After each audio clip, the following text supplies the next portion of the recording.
ನಮಸ್ಕಾರ ಎಲ್ರಿಗೂ. Pant side stitch ಮಾಡ್ಬೇಕಾದ್ರೆ ಎರಡು ಥರ ನಾವು ಸ್ಟಿಚ್ ಮಾಡ್ತೀವಿ. ಸೈಡು ಒಂದು ಇಂಟರ್ಲಾಕ್ ಹಾಕೊಂಡು ಸ್ಟಿಚ್ ಮಾಡ್ಕೋತೀವಿ ಎರಡು ಸೈಡೂ. ಅದೇನಂದ್ರೆ ಐರನ್ ಮಾಡ್ಬಿಟ್ಟು ನೀಟಾಗಿ ಓಪನ್ ಮಾಡ್ಬಿಟ್ಟು ಐರನ್ ಮಾಡಬೇಕಾಗುತ್ತೆ. ಇನ್ನೊಂದೇನಂದ್ರೆ ಔಟ್ ಸೈಡಿಂದ ಬ್ಯಾಕ್ ತಿರುಗಿಸ್ಬಿಟ್ಟು ನಾವು ಸ್ಟಿಚ್ ಮಾಡ್ತೀವಿ. ಅದೇನಂದ್ರೆ ಸೊಕ್ ಬರುತ್ತೆ. ನಾನು ನಿಮಗೆ ಡಿಫ್ರೆಂಟ್ ಮೆಥಡಲ್ಲಿ ಇನ್ನೊಂದು ಹೇಳ್ಕೊಡ್ತೀನಿ, ಬನ್ನಿ. ಇದು ಫ್ರಂಟು ಮತ್ತು ಬ್ಯಾಕು. ಯಾವಾಗಲೂ ಫ್ರಂಟಿಂದಾನೆ ಮೇಲ್ಗಡೆ ಇಟ್ಕೊಂಡು ಸ್ಟಿಚ್ ಮಾಡಬೇಕು. ಫಸ್ಟು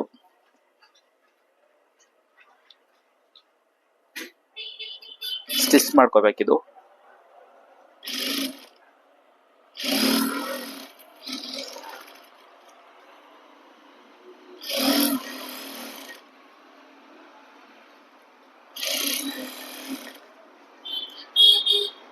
ಕೆಳಗಡೆ ಬಟ್ಟೆ ಒಂದು ಸ್ವಲ್ಪ ಎಳ್ಕೋಬೇಕು. ಕೆಳಗಡೆ ಬಟ್ಟೆ ಎಳ್ಕೊಂಡು ಹಿಂಗೆ ಹಿಡ್ಕೊಂಡು ಬ್ಯಾಕ್ ಸೈಡಿಂದ ನಾವು ಯಾವಾಗಲೂ ಸ್ಟಿಚ್ ಆಗ್ಬೇಕಂದ್ರೆ ಈ ಥರನೇ ಆಗಬೇಕು.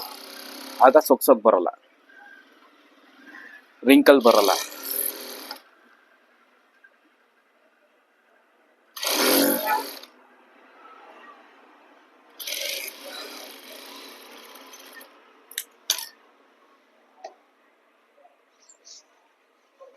ಇದೊಂದು ಸೈಡ್ ಆಯ್ತು.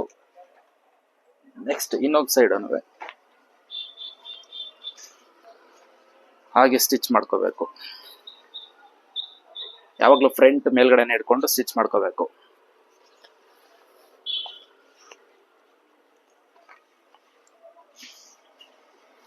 ಇಲ್ಲಿ ಮಧ್ಯ ನಾವು ಕತ್ರಿಲಿ ಮಾರ್ಕ್ ಮಾಡ್ಕೋಬೇಕು. ಅವಾಗ ಸೆಂಟ್ರ್ ಗೊತ್ತಾಗುತ್ತೆ.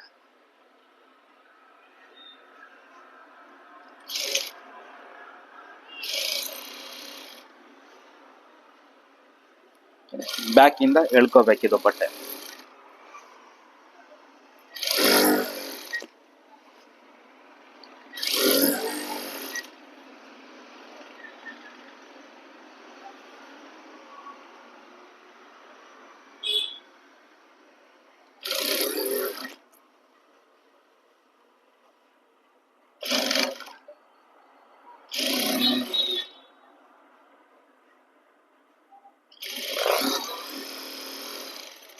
ಇದಾದ್ಮೇಲೆ ಈ ಕಡೆ ಫ್ರಂಟ್ ಕಡೆಯಿಂದ ಇಂಟರ್ಲಾಕ್ ಹಾಕೋಬೇಕು.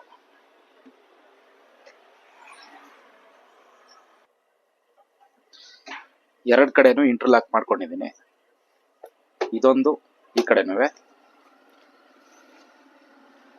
ನಾವೇನಂದ್ರೆ ಎರಡು ಸೈಡನ್ನು ಇದು ಒಂದೇ ಇದರಲ್ಲಿ ಎರಡು ಸೈಡ್ ಓಪನ್ ಮಾಡ್ಕೊಂಡು ಐರನ್ ಮಾಡ್ಬೇಕಂದ್ರೆ ಲೇಟ್ ಆಗುತ್ತೆ. ಅಂದ್ರೆ ಅದು ಫಿನಿಶಿಂಗ್ ಚೆನ್ನಾಗಿರುತ್ತೆ. ಫಾಸ್ಟ್ ಆಗಬೇಕಾದ್ರೆ ಈ ಕೆಲಸ ಮಾಡ್ಬೋದು. ಇಲ್ಲ ಇನ್ನೊಂದೇನಂದ್ರೆ ಹೀಗೆ ಮಾಡಿ ಮೇಲ್ಗಡೆಯಿಂದ ಸ್ಟಿಚ್ ಹಾಕೋತೀವಿ. ಸ್ಟಿಚ್ ಹಾಕೋಣ ಅಂದ್ರೆ ಅದು ಇಲ್ಲೆಲ್ಲ ರಿಂಕಲ್ ಬರುತ್ತೆ. ಆಮೇಲೆ ಆಚೆಯಿಂದ ನೋಡಕ್ಕೂ ಚೆನ್ನಾಗಿ ಕಾಣಿಸಲ್ಲ ಅದು. ನಾನೇನಂದ್ರೆ ಹೊಸ್ದಾಗಿದ್ದು ಡಿಫ್ರೆಂಟ್ ಮೆಥಡಲ್ಲಿ ಸ್ಟಿಚ್ ಮಾಡಿ ತೋರಿಸ್ತೀನಿ. ಇದು ಏನು ಮಾಡ್ಬೇಕಂದ್ರೆ ಈ ರೀತಿ ಫೋಲ್ಡ್ ಮಾಡ್ಕೋಬೇಕು. ಇಲ್ಲೇ ಫೋಲ್ಡ್ ಮಾಡಿಕೊಂಡು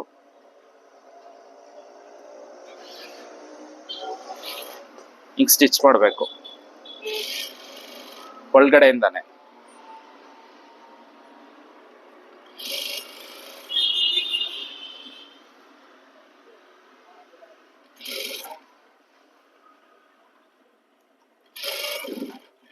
ಎರಡು ಬಟ್ಟೆನೂ ಒಳಗಡೆ ಸರಿಯಾಗಿ ಸೇರ್ಕೊಂಡಿರ್ಬೇಕಿದು.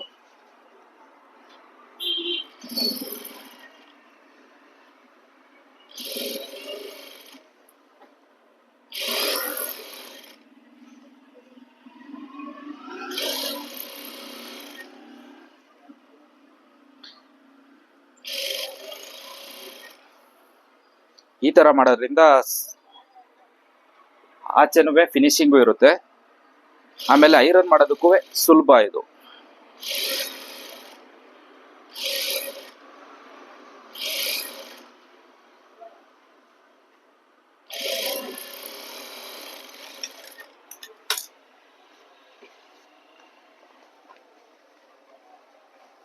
ನೋಡಿ, ಒಂಚೂರು ಸೊಕ್ ಬರಲ್ಲ. ಇದು ನೀಟಾಗಿ ಬರುತ್ತೆ ಇದು ಈ ತರ ಮಾಡೋದ್ರಿಂದ. ಆಮೇಲೆ ಐರನ್ ಮಾಡಕ್ಕೂ ನೀಟಾಗಿ ಬರುತ್ತೆ. ಇದು ಐರನ್ ಮಾಡ್ಬೋದು ನೀಟಾಗಿ. ಆಮೇಲೆ ಹಾಕೊಂಡಾಗ್ಲೂ ಅಷ್ಟೇ ಚೆನ್ನಾಗಿ ಬರುತ್ತೆ. ಒಳಗಡೆ ಈ ರೀತಿ ಫಿನಿಶಿಂಗ್ ಬರುತ್ತೆ.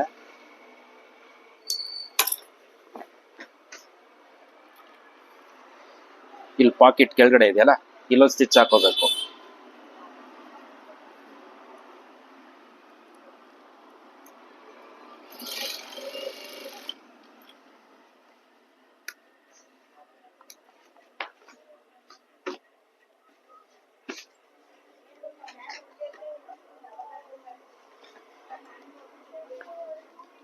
ಸೇಮ್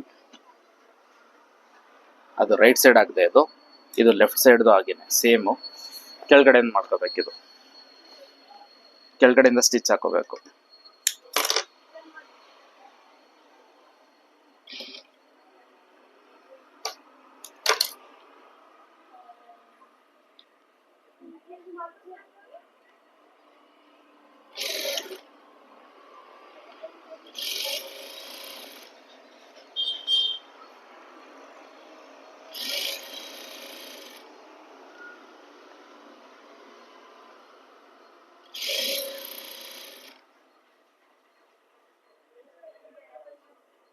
ಹಾಗೇನೆ ಹೊಸಬ್ರು ನನ್ನ ಚಾನಲ್ಗೆ ನೋಡ್ತಾ ಇದ್ರೆ ಸಬ್ಸ್ಕ್ರೈಬ್ ಮಾಡ್ಕೊಳ್ಳಿ, ನೋಟಿಫಿಕೇಶನ್ ಆಲ್ ಕೊಡಿ. ನಾನು ಹೊಸ ವಿಡಿಯೋಸ್ ಅಪ್ಲೋಡ್ ಮಾಡಿದಾಗ ನಿಮ್ಮ ಮೊಬೈಲ್ನಲ್ಲಿ ನೋಟಿಫಿಕೇಶನ್ ಬರುತ್ತೆ.